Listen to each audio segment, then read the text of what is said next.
Bienvenidos a esta sesión con la que abrimos el homenaje a Andrés Caicedo y a su obra, la inauguración de la exposición sobre el archivo de Andrés Caicedo, que fue regalado por su familia a la Biblioteca Luis Ángel Arango, y hoy le hacemos una exposición curada por Luis Ospina.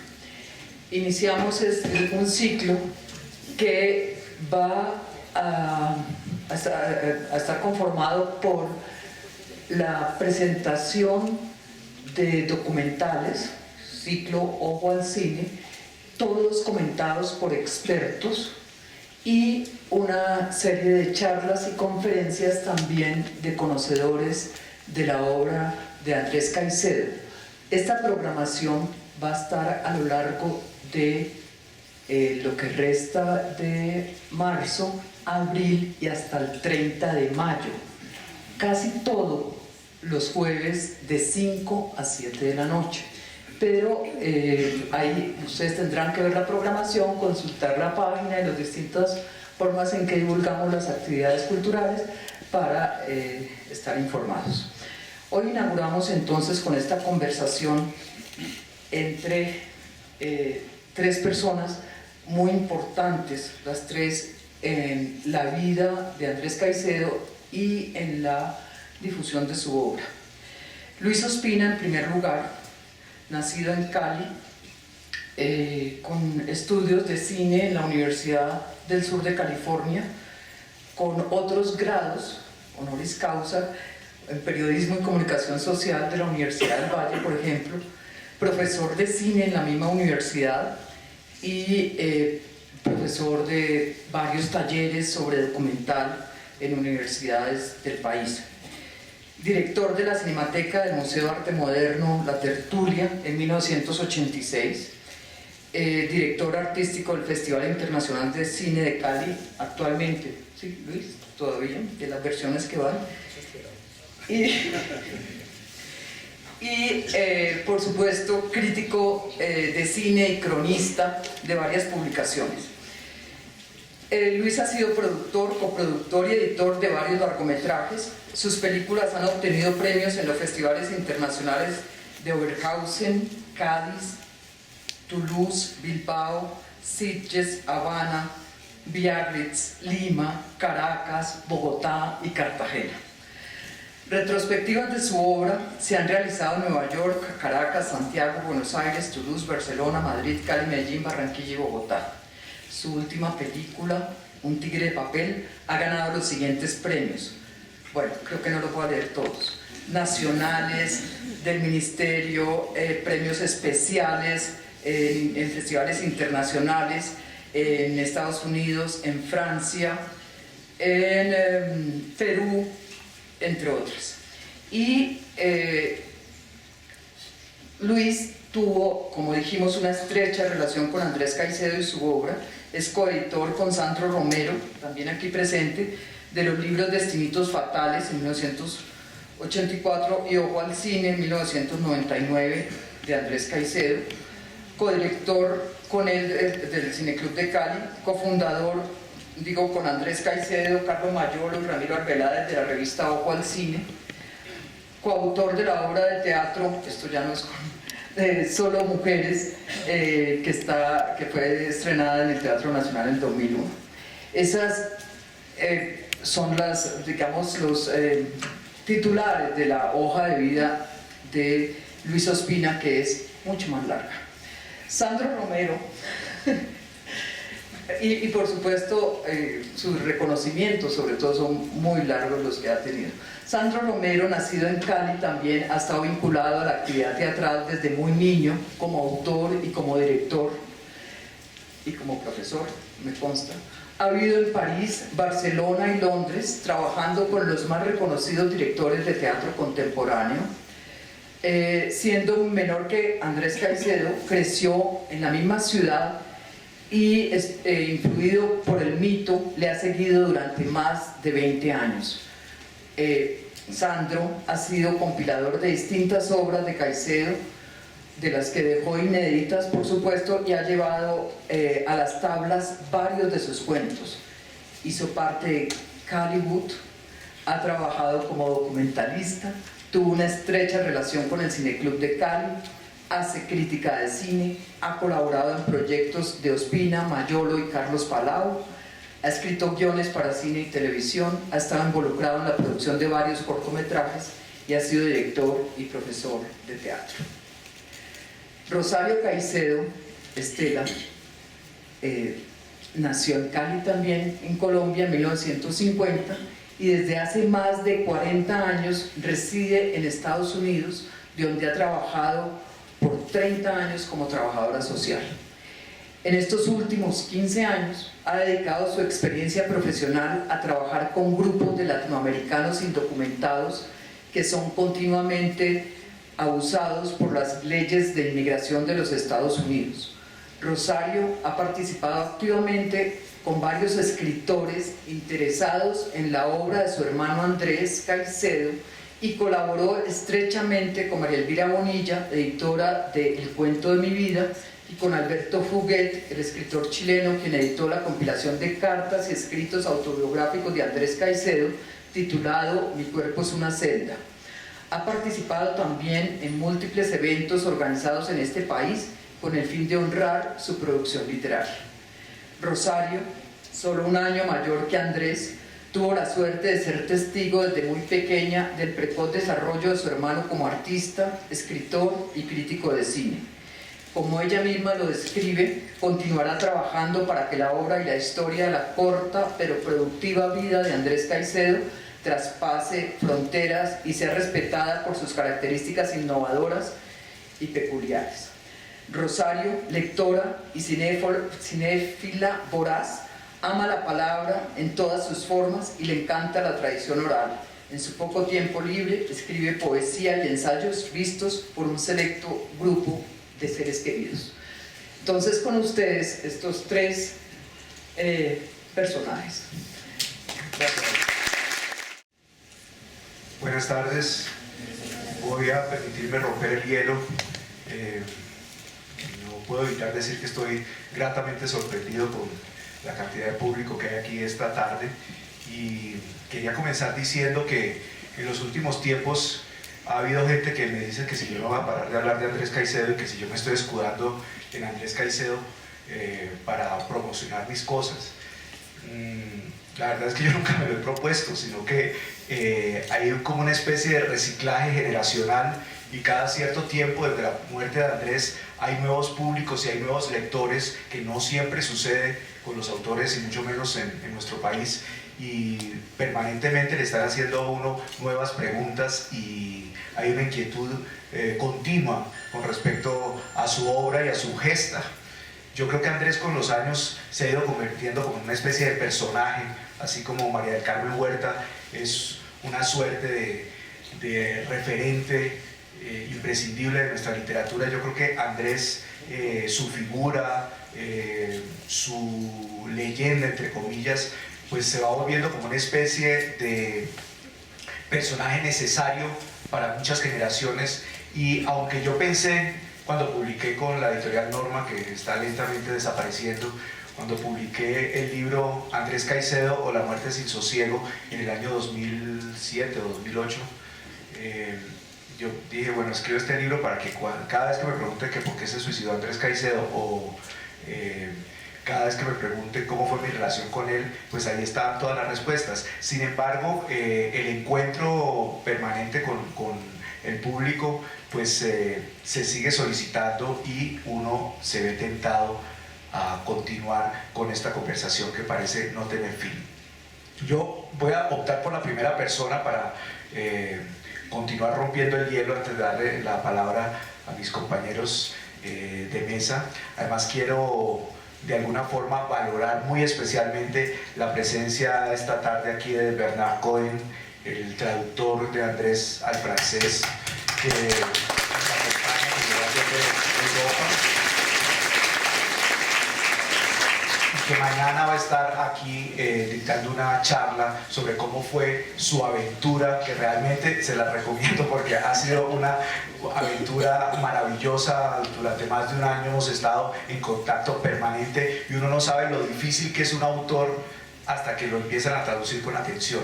Y creo que la traducción de Andrés representó, tanto para mí como para mis compañeros de mesa, un redescubrimiento del autor, y nosotros que creíamos que ya no lo sabíamos de memoria, resulta que no lo conocíamos. Y resulta que cuando uno lo estudia palabra por palabra y cuando uno está tratando de ayudarle con pistas a una persona de otra cultura y de otra lengua, resulta que el gorro, como se decía en los años 60 en Cali, el gorro es bastante complicado. Pero entonces les decía que iba a optar por la primera persona, diciéndoles que todo este interés mío por la obra de Andrés nació en Cali. Como dijo Margarita, yo soy mucho menor que Andrés. Cuando Andrés se suicidó, yo tenía 18 años. Sin embargo, yo iba desde mucho antes al Cineclub de Cali, que era como una especie de templo donde asistían gentes de todo tipo, los sábados al mediodía en el Teatro San Fernando de Cali, que hoy está convertido en una iglesia protestante. En ese lugar donde aullaban los Rolling Stones, trinaba Héctor Lavoe y Richie Ray y Bobby Cruz antes de las proyecciones, uno comenzó a entusiasmarse por el cine y eventualmente los viernes a la medianoche. En Cali había dos cineclubes, uno que se llamaba Nueva Generación, donde yo empecé a ir, pero poco a poco descubrí el Cineclub de Cali y comencé a interesarme por el cine gracias a la guía que el Cineclub proporcionaba, que no era otra sino la guía de Andrés, ¿no? A través de los materiales bibliografiados que Andrés repartía en la entrada del Cineclub, donde él hacía reflexiones sobre las películas que luego recopilamos pacientemente con Luis para el libro Ojo al Cine, que salió en 1999. Pues todo esto sirvió como para que tanto yo como otras personas comenzásemos a interesarnos no solamente por aprender a ver el cine, sino también a interesarnos por la realización. Y muchas de las personas del llamado Caliwood comenzaron a interesarse por el cine gracias al Cineclub de Cali. Pero yo empecé a atar una serie de cabos sin saberlo. Yo comencé a estudiar teatro cuando tenía 9 años en Bellas Artes, y en esa época veía mucho teatro de los contados grupos que había en la ciudad, y resulta que yo vi un montaje de una obra que se llamaba Las Sillas, de Ionesco, uno de los textos clásicos del teatro del absurdo, sin saber. Esto lo vine a saber mucho después, que esta obra la había dirigido Andrés más o menos a los, no sé, 16, 17 años, o de pronto menos, 15. Para eso traemos a Rosario de New Haven, para que fuera muy precisa con las fechas. Después comencé a leer unos artículos en la prensa sobre ciertas películas y comencé a leer unos relatos en la revista Vivencias, en otras publicaciones, y como que no asociaba la cosa hasta que luego me fui dando cuenta que todo confluía en el mismo personaje. Este personaje yo lo conocí, hablé muy pocas veces con él. Recuerdo una vez haber hablado con Vicky Hernández, la gran actriz de teatro y televisión y cine, que en esa época era mi profesora de teatro en Bellas Artes, y ella era muy amiga de Andrés, y gracias a Vicky y a su amistad con Andrés pudimos entrar al Cineclub. Recuerdo muy bien a una función doble de Pier Paolo Pasolini, que presentaban el Evangelio según San Mateo y Edipo Rey, y el teatro estaba a reventar. Yo nunca pude entender después por qué había tanta gente para ver el Evangelio según San Mateo. Yo lo que creo es que Andrés llenaba, tenía un poder de convocatoria muy especial con lo que fuera, ¿no? Y el Cineclub tuvo programaciones y películas que eran realmente desafíos de popularidad, y sin embargo uno al mediodía podía ver a Bergman, o podía ver a Eisenstein, o podía ver las tremendas películas de Sam Peckinpah, guiados de alguna manera por la mano de Andrés. Recuerdo alguna vez también que Andrés estaba en la puerta del Cineclub de Cali, y el Teatro San Fernando se dio cuenta que eso de programar cine a medianoche era un negocio muy interesante, entonces alternaba con el Cineclub. Un viernes lo presentaba el Cineclub de Cali, y otro viernes era el Teatro San Fernando el que programaba. Y un viernes programaron A Hard Day's Night, la película de Richard Lester de los Beatles, con los Beatles. Y recuerdo haberle preguntado a Andrés que si que por qué programaba esa película, y nunca se me olvidará que dijo: yo no programé esa huevonada, porque él odiaba a los Beatles y evidentemente esa película no fue programada por el Cineclub de Cali, sino aprovechándose de la coyuntura el Teatro San Fernando. El hecho es que el 4 de marzo supe del suicidio de Andrés en el restaurante Los Turcos, y esto para mí fue una noticia demoledora porque pues era la primera vez que uno tenía la muerte de una persona tan cercana y tan contemporánea mirándolo a los ojos a uno de frente. Y la evidencia del suicidio y la evidencia de la desaparición de una persona que tenía tantas afinidades con uno, pues fue tremendo. Recuerdo al día siguiente la función de Los Olvidados de Luis Buñuel, que se convirtió como una especie de happening siniestro. La proyección se suspendió y hubo toda una ceremonia lisérgico-psicológica en la fuente del Parque Panamericano, cerca del Teatro San Fernando. Y ahí comenzó, diría yo, a gestarse eso que hoy por hoy los intelectuales llaman el mito de Andrés Caicedo.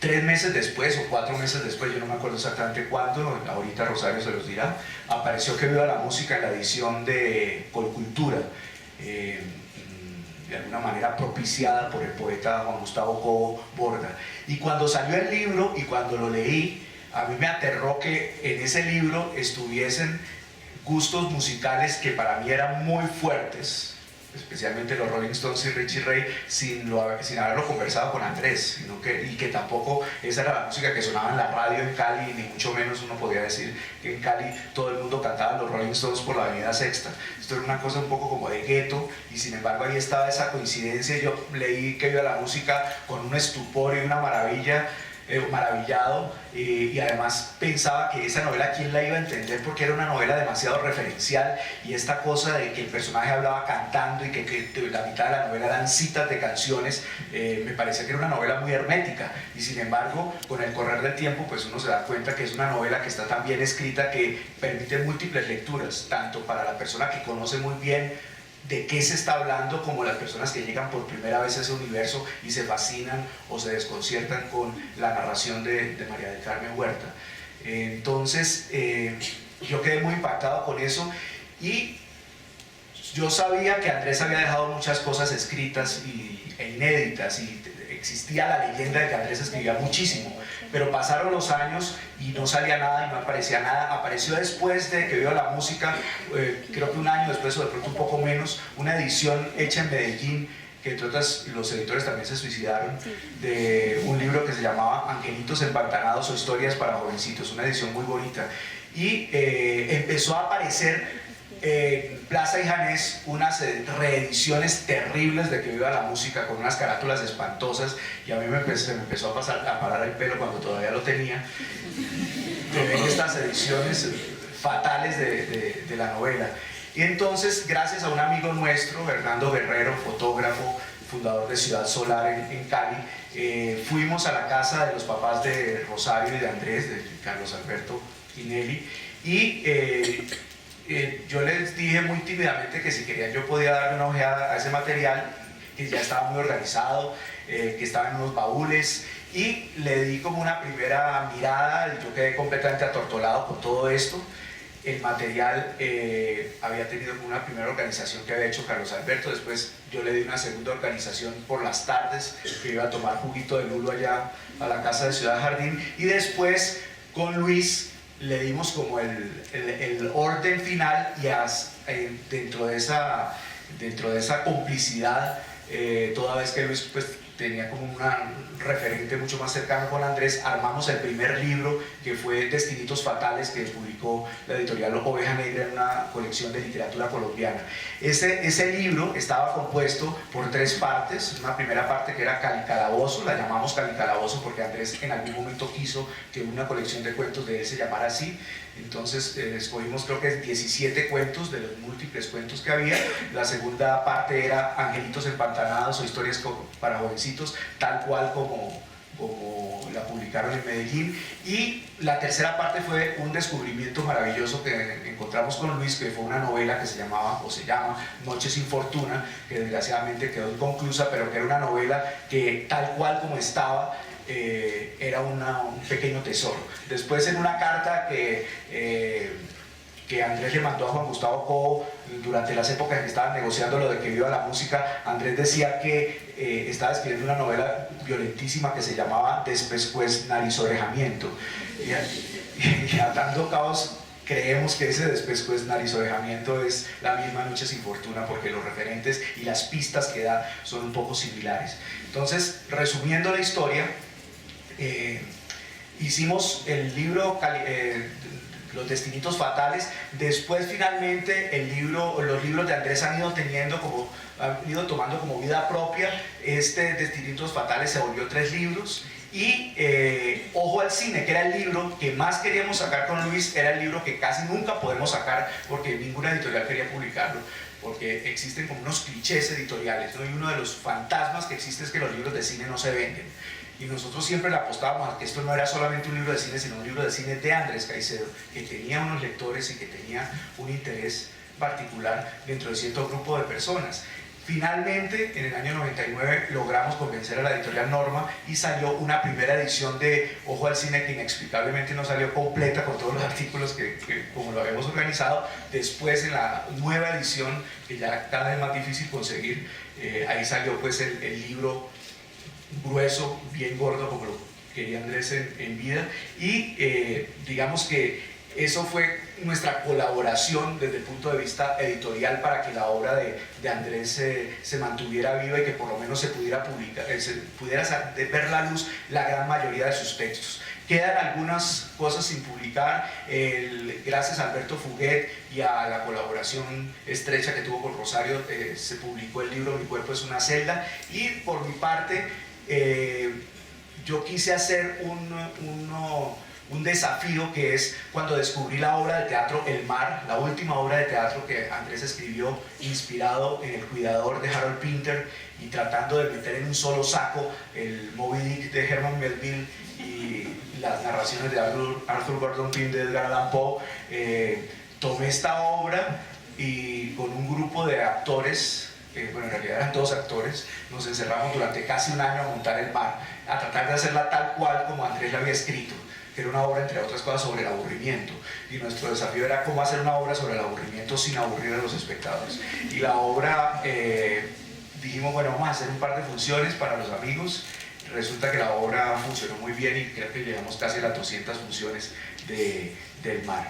En la medida de lo posible he tratado, dentro de mis actividades teatrales y literarias y cinematográficas, de dejar colar la impronta de Andrés, porque me parece que siempre es una fuente inagotable y que es una fuente que siempre nos revive paradójicamente a todos los que lo asumimos. Yo dejo ahí por lo pronto esta introducción, que estuvo un poco larga, y Luis, que tome la posta.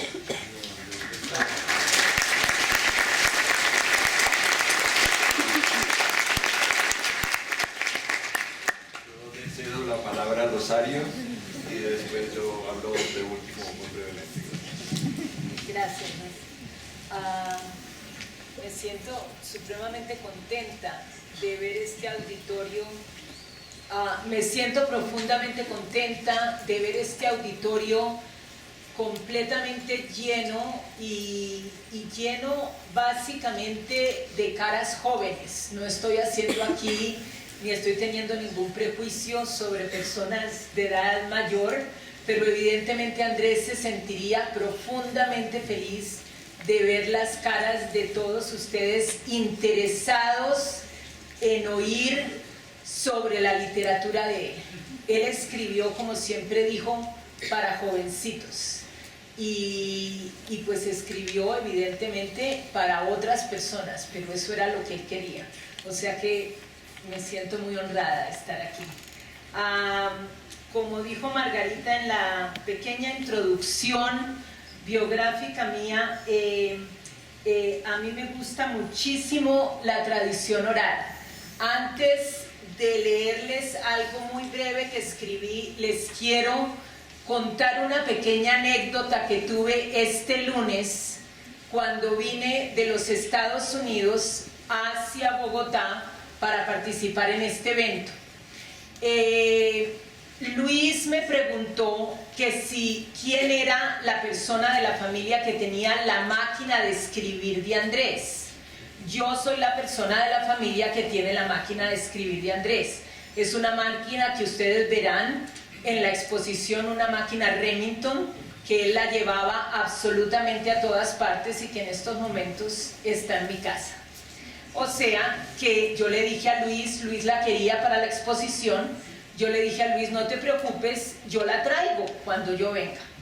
O sea que cogí mi maquinita, que evidentemente es una antigüedad en estos momentos, muchas personas no saben qué es una máquina de escribir. Cuando mi nieto la vio en la casa me dijo que qué computador tan supremamente extraño. Así de que yo le dije, evidentemente, profundamente extraño, Lucas. Yo cogí la máquina de escribir, la metí en la maleta que iba a llevar conmigo, porque no la quería meter en la maleta, se podía perder en la maletica pequeña, y cuando me estaban haciendo el requisamiento paranoide de los Estados Unidos, donde prácticamente lo desnudan a uno, el señor ve mi maleta y ve que hay una máquina de escribir allí. Entonces llega y me dice, ¿usted qué tiene aquí? Entonces yo le dije, una máquina de escribir. Entonces me dice, ¿una máquina de escribir? Y le dije, evidentemente una máquina de escribir, pero ¿usted por qué tiene una máquina de escribir? Yo le dije, señor, porque voy a ver a mi familia, esto es algo que es muy querido para mí y les voy a mostrar una máquina de escribir que perteneció a una persona a quien yo quiero mucho, pues yo no iba a contar toda la historia. Y el señor me decía, pero ¿por qué la tiene que llevar? Y le dije, pues señor, porque la quiero mucho, la voy a mostrar. Entonces llegó y me dijo, señora, este es el objeto más peligroso para los terroristas. Esta máquina de escribir la voy a tener que desmantelar, que quitar, que destruir y quitar tecla por tecla. Le dije, señor, pero usted ¿cómo me va a hacer eso? Eran las 5:20 de la mañana, mi avión salía a las 6 de la mañana. Era un gringo de 7 metros de altura, donde evidentemente yo me daba cuenta que no iba a poder pelear con él. Yo le decía, señor, ¿cómo me puede usted decir? Y él me repetía, y aquí yo escribí las palabras. Él me continuaba repitiendo que él no entendía por qué tenía yo una máquina de escribir y que en segundo lugar, por qué no entendía yo que esto era peligrosísimo. Entonces me dice a mí, me dijo, yo me la voy a llevar, y me seguía diciendo en inglés, tecla por tecla, la voy a quitar porque esto es lo que le encanta a los terroristas para poner bombas. Y yo le decía, señor, yo no tenía idea de esto, hasta que me dice el señor, para hacer pues verdaderamente, para poder demostrarme que tenía razón, me dice, viendo la máquina de escribir de Andrés, y yo veo la máquina de escribir de Andrés y me imagino a Andrés. Entonces me dice, usted, señora, no se imagina el peligro que puede tener una máquina de escribir por dentro. Y le dije, señor, no me lo tiene que decir a mí.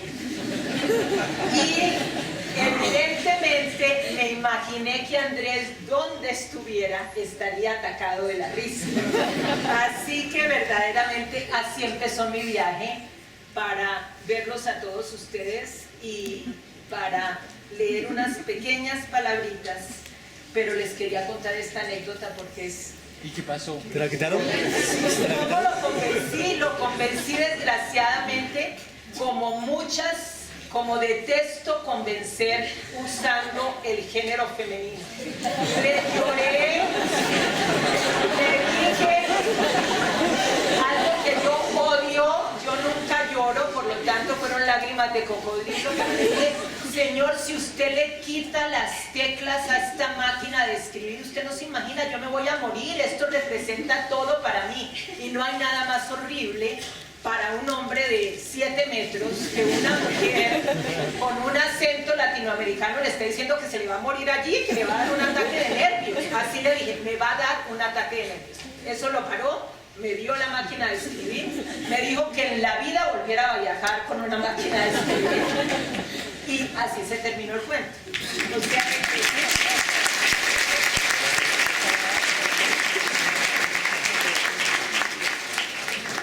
lo conté simplemente porque pensé que les gustaría. Es muy, como dicen ahora los críticos literarios, muy kaiseriano. ¿Y la tienes ahí? Ustedes la van a ver en la exposición. Ah, ok. Ok. Preparé un pequeño textico y lo titulé Una deuda de gratitud. ¿Me están oyendo? Sí. Y empieza así, una deuda de gratitud. Siempre he creído que uno de los derechos inalienables de todo ser es el derecho a tener acceso al arte. Arte con mayúscula para incluir todas las formas de creatividad, lo que nos hace en sí humanos. Es por eso que quiero aprovechar esta oportunidad hablando en este recinto que es parte de mis altares favoritos, una biblioteca, para agradecer a todos esos hombres y mujeres que se han dedicado desde tiempos inmemoriales a hacer de sus vidas una pasión por las artes de cualquier tipo. Los pintores, los bailarines, los músicos, los escritores, los ensayistas, los directores de teatro, de cine, los traductores, los poetas. Para muestra un botón. Aquí estoy yo, sentada en medio de dos hombres que representan esa creatividad de la cual hablo. Luis Ospina, cineasta. Ver a Luis es no solo ver cine y buen cine, sino hablar de cine y respirar cine. Y si estamos de acuerdo con las palabras del famoso director chileno Patricio Guzmán, quien ha dicho que un país sin cine documental es como una familia sin álbum de fotografías, todos los colombianos debemos estar más que agradecidos por los esfuerzos constantes que Luis Ospina se ha empeñado en lograr en una forma quijotesca, buen adjetivo para todo artista, diría yo, el que nuestros álbumes se mantengan y se muestren de país en país. Y si ver a Luis Ospina es ver buen cine, ver a Sandro Romero es ver buen teatro, conocer de teatro, respirar teatro. Debido a su labor de director, escritor y actor, nosotros hemos podido gozar de lo que una buena actuación y dirección pueden transportarlo a uno a otro mundo. Eso es precisamente la razón del buen arte. El viaje a lugares extraordinarios, a palabras que le cambian a uno la vida sin moverse de una silla. Ser o no ser, he ahí la pregunta, para traducir tan bellas palabras literalmente del inglés. Para recordar a ese escritor de teatro cuyas palabras escritas siglos atrás definen para siempre la experiencia humana. Y por favor no olvidemos, pensando en Andrés, lo que Hamlet dice al final: Be all my sins remembered, que todos mis pecados se recuerden. En cualquier momento de dolor y de duda, por favor, busquen a Shakespeare, como me lo dijo hace mucho tiempo alguien profundamente querido. Así que aleluya, digo yo, aleluya a Sandro y a Luis y a miles de artistas que arriesgaron todo para enfrentarse a los molinos de viento. La lista es más que extensa. ¿Y por qué quiero yo aprovechar este evento que celebra la vida y obra y al mismo tiempo honra el aniversario de la muerte de mi hermano Andrés Caicedo para hablar un poco sobre la profesión que él escogió representar? Porque, como lo dije, no solo tengo una fuerte creencia en la importancia de las artes como una fuerza vital de la existencia humana, pero una admiración sin límites por los creadores de este paraíso creativo.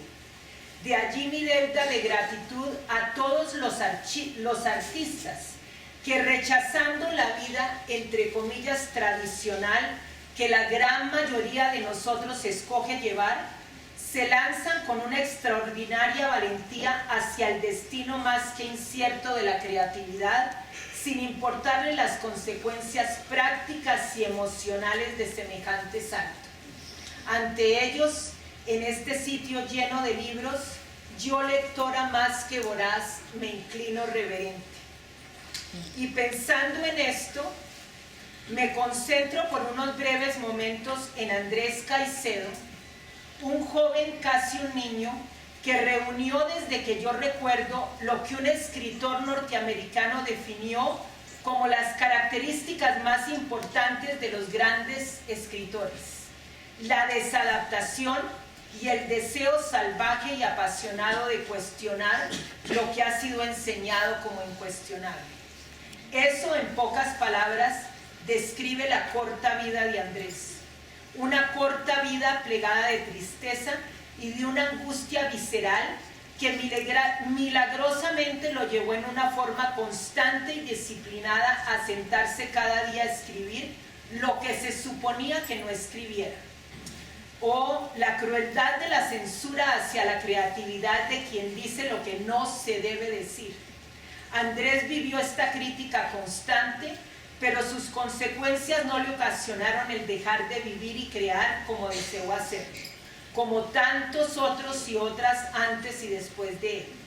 Para ilustrar esta censura, quiero leerles una breve nota dirigida al escritor de Que Viva la Música, Juan Gustavo Cobo Borda, por la imprenta encargada de sacar a producción la primera edición de Que Viva la Música en 1977.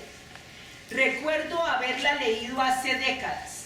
Alguien la publicó en uno de esos artículos sobre Andrés que se leían de vez en cuando en algunos de los periódicos locales. Recuerdo la tristeza que me causó esta carta que les voy a leer ahora, las especulaciones. Andrés supo de esto, Andrés, desesperado, esa es la palabra precisa, por producir su novela, se vio enfrentado con la posibilidad de que no fuera a ser publicada. Tantas preguntas nunca contestadas, dolor y anécdota encerradas con tantos recuerdos, hasta que hace poco Luis Ospina me la mandó de nuevo. Dolor abierto, dolor cerrado ante la realidad que el editor que recibió la carta inquisitoria decidió no prestarle atención. Donde estés tú, Juan Gustavo Cobo Borda, no solo editor, pero escritor y poeta, lo repito, me inclino también reverente. Este es del principio al final el texto de la carta censora. Y aquí les voy a leer lo que se escribió el 12 de enero de 1977 por la impresora que iba a publicar Que Viva la Música para el Instituto Colombiano de Colcultura. Señores Instituto Colombiano de Colcultura, atención, doctor Juan Gustavo Cobo Borda, la ciudad. Apreciados señores, nos permitimos informar a ustedes que antes de entrar en prensa en nuestros talleres la novela titulada Que Viva la Música, encontramos que el tema allí tratado puede llegar a interpretarse como una apología de las costumbres y vicios que actualmente tratan de erradicarse por todos los medios. En prevención de cualquier punto que pueda empañar la recta intención de esta empresa, rogamos a ustedes remitirnos una autorización especial para editar la citada obra bajo su experta y valiosa dirección. Agradeciéndole la atención que se sirvan prestar esta solicitud, nos es grato suscribirnos como siempre atentos servidores y amigos, Impresa Editorial L. Canal y Asociados, Leonardo Canal Mora, gerente. Leyendo esta carta, divagando sobre las mentes que todavía 35 años después de muerto se empeñan en estar de acuerdo con el señor Canal y tal, Agradezco la valentía y el coraje de ese joven escritor que, desafiando convención tras convención, fue fiel a su deseo de explorar lo que le fue prohibido. Ese escritor que, admirando más a los herejes que a los santos, nos dio la oportunidad de querer correr, dejando nuestros deberes cotidianos, olvidándonos del cheque mensual, de la hipoteca, de la vacación pagada a plazos, para irnos a bailar frenéticamente con esa rubia rubísima cuyo cabello seguirá siempre contribuyendo a las brillantes y altísimas llagas del fuego en el 23. Muchas gracias.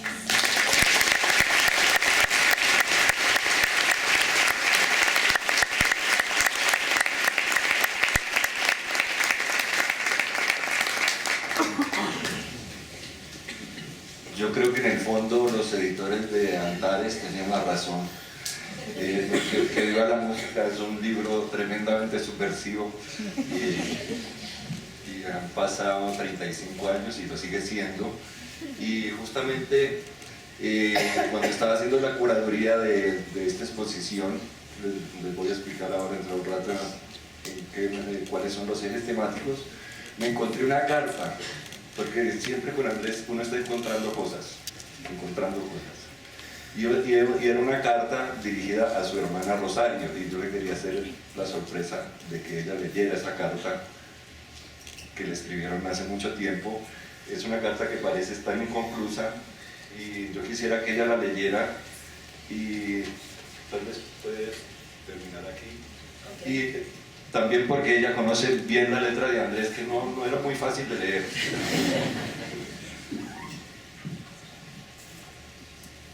Cali, febrero 26 de 1975. Querida Rosario, unas pocas líneas a ver si acabo antes de que venga mi papá a llevarme al centro. El concurso de novela lo aplazaron 10 días más, es decir, se vence hoy.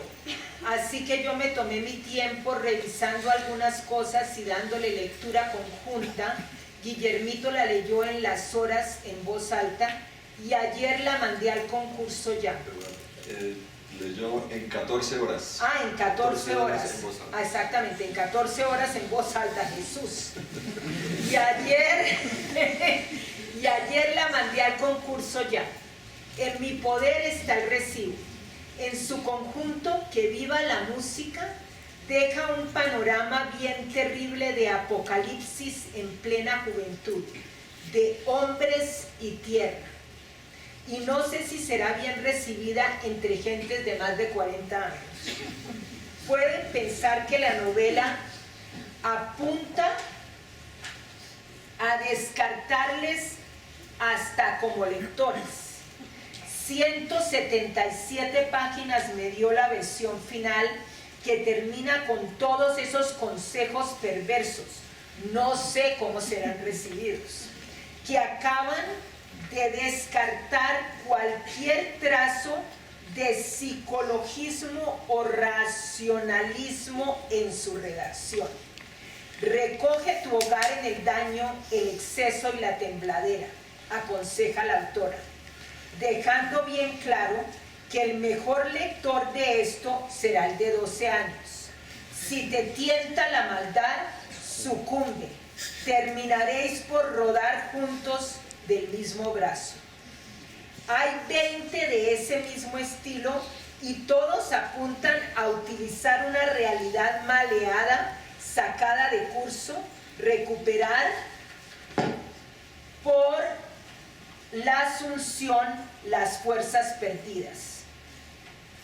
Cansado que debe estar el lector de tanta literatura de partido, de reclamos políticos. Eso es lo que yo pienso. Ya te mandaré el original.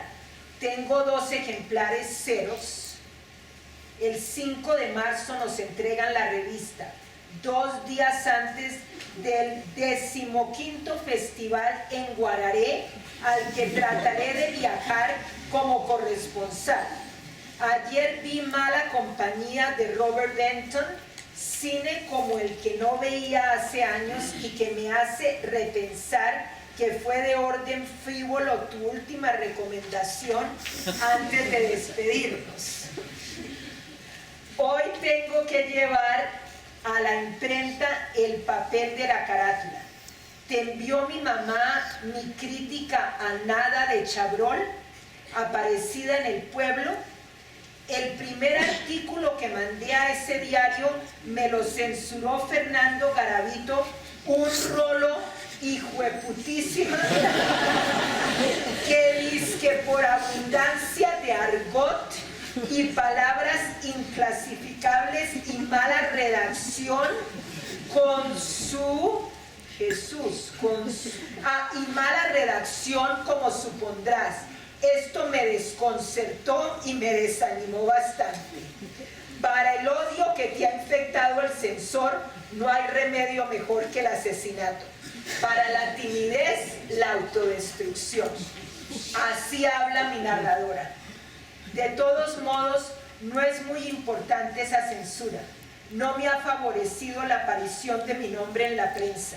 Primero fue esa horrible entrevista, después Occidente sacó en su página editorial una nota anónima que decía que los votos del concurso Vivencia ya estaban partidos entre Aura Lucía Ángel y Andrés Caicedo y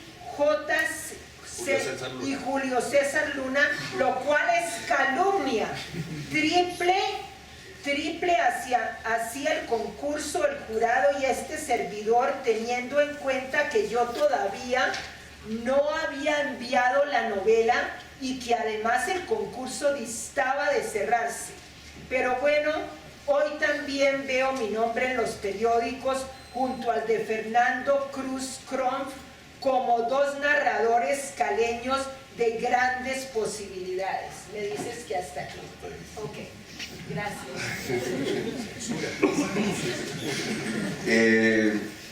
Bueno, entonces la exposición que tenemos en el tercer piso es con los archivos de la familia Caicedo Estela y aunados a los archivos que yo he guardado en estos últimos 40 años.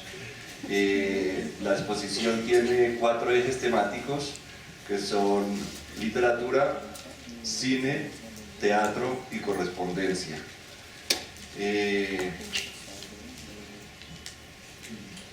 El espacio que tuve para la exposición pues no es muy grande, entonces hubo que hacer una selección muy rigurosa del material y yo favorecí sobre todo mostrar manuscritos. Son estos papeles después de tantos años con las manchas, los tachones y todo se van volviendo muy importantes, pienso yo. Entonces también con las personas que diseñaron la gráfica de la exposición optamos por una propuesta gráfica llena de tachones y correcciones y rayaduras, porque pues al fin y al cabo pues la vida de Andrés es una vida que quedó trunca de cierta forma, como tachada, ¿no? Entonces esto va complementado con unas 6 sesiones donde hay 11 películas sobre Andrés Caicedo o basadas en Andrés Caicedo o sobre personajes cercanos a Andrés Caicedo. La primera de estas es la que yo hice en el año 86, que es Andrés Caicedo, unos pocos buenos amigos, y la última es el largometraje Noche sin Fortuna, hecho por Francisco Forbes, argentino, y Álvaro Cifuentes, colombiano residente en Buenos Aires, que es un largometraje sobre Andrés Caicedo, porque de unos años para acá este mito que se creyó que era un mito local, hasta muy localista, porque pensaba que era un mito inventado por nosotros los caleños, es un mito que ha ido creciendo y creciendo, y sí, es cierto, nosotros comenzamos a crear este mito. Yo al hacer una película sobre Andrés Caicedo, 9 años después de su suicidio, y al conocerlo, yo sabía que estaba delante de una persona genial, y tuve esa intuición muy temprana y entonces me preocupaba que a los pocos años de su muerte la gente, sobre todo las nuevas generaciones, no sabían quién era él. De hecho, la película comienza con una encuesta en un centro comercial de Cali, donde yo le pregunto a los jóvenes quién es Andrés Caicedo y no atinan. Uno dice que un nadaísta, otro dice que un guerrillero, otro dice todas clases de respuestas así. Entonces me preocupó mucho eso. Y mi trabajo como documentalista, pues desde luego es el de recuperación de memoria. En esa película, pues, que tiene ese subtítulo que es Unos pocos buenos amigos, que de hecho es el epígrafe que volvió a usar en la exposición, se comienza ya a hablar de un mito. Lo dice, por ejemplo, Enrique Buenaventura hacia el final de la película, que dice pues, que los mitos nacen de las formas más extrañas y eso es lo que está pasando con Andrés. Pero el mito se quedó un poco a nivel nacional. Yo creo por la visión tan corta que tuvieron las editoriales con la obra de él. Pensaban que era una obra que tenía solo interés, una obra para consumo local, y que tenía un argot y pertenecía a una época en los años 70 que ya había pasado. Y entonces, ese mito se fue, digamos, contagiando en otros países. Llegaban a veces ejemplares de Que Viva la Música a Perú, o a Argentina, o a México. En México, por ejemplo, una de las primeras personas en leer a Andrés Caicedo fue el escritor José Agustín, que fue el de la onda, de la literatura de la onda mexicana. Y también sí comenzó a circular la película mía en copias piratas, en VHS, en Betamax incluso. Y entonces estos libros iban pasando de mano en mano.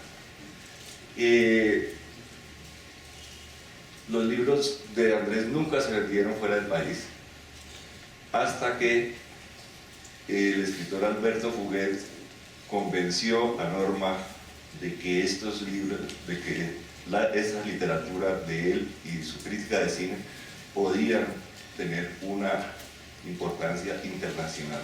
Y desde ahí el mito no ha parado de crecer, y yo lo he experimentado pues presentando mis películas, mi película sobre Andrés Caicedo en Argentina y en otros países.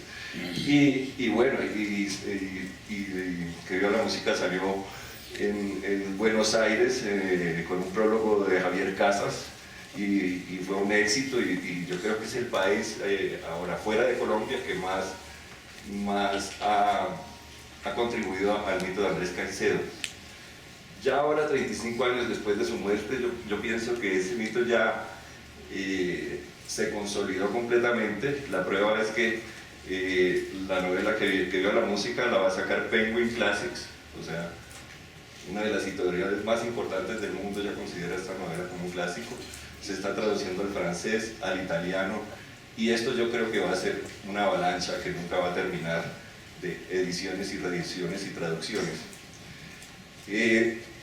Una de las cosas que tal vez hizo que fuera difícil que la novela viajara a otros países era el lenguaje tan moderno de la novela, y también el lenguaje un poco hermético, y también el argot que manejaba la novela. Pero de eso pues vamos a hablar, yo creo que mañana con Bernard Cohen. Voy a sostener una charla con él sobre los problemas de traducir una novela como Que Viva la Música. Que Viva la Música es un tipo de novela como El Cazador en el Centeno. Es la novela que cada generación, cada joven lee, y es la novela que le hubiera costado escribir a cada joven, si supiera escribir, ¿no? Porque no todos los jóvenes saben escribir.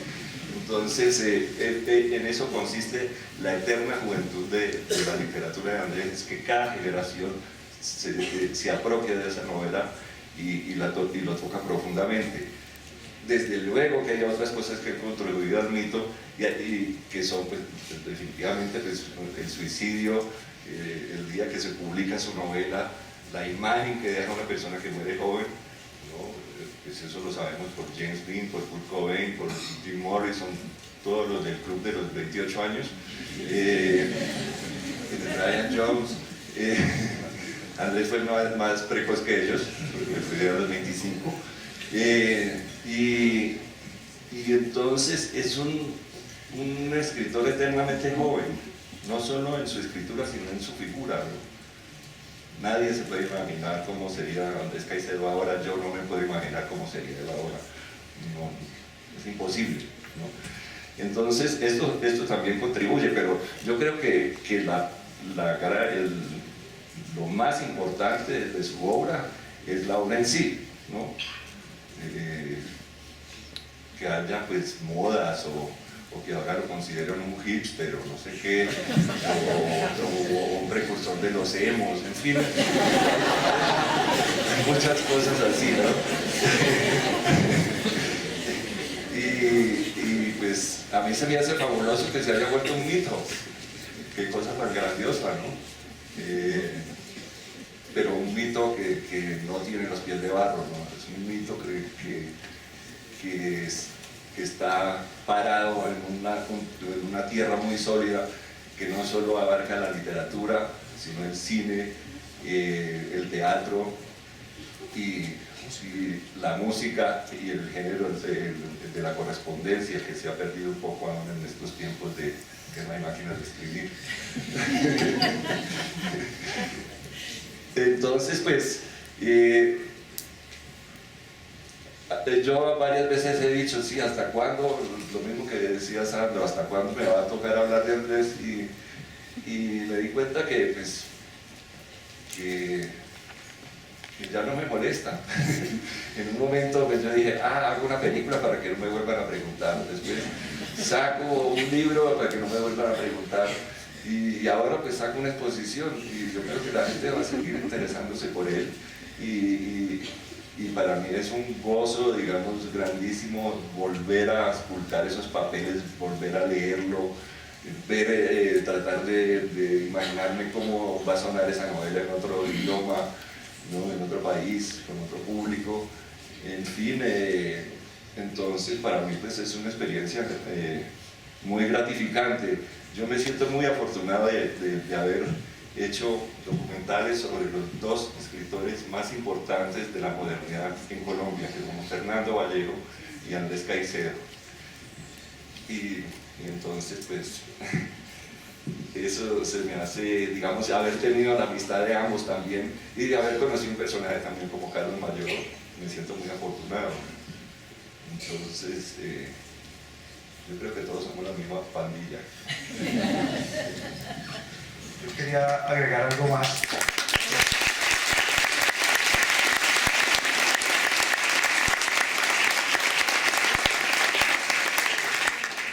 Yo quería agregar algo más. Anoche que recibimos a Bernard en Bogotá, gracias a su complicidad, pude ver en la nueva edición de Que Viva la Música, que está ahora en manos de Alfaguara.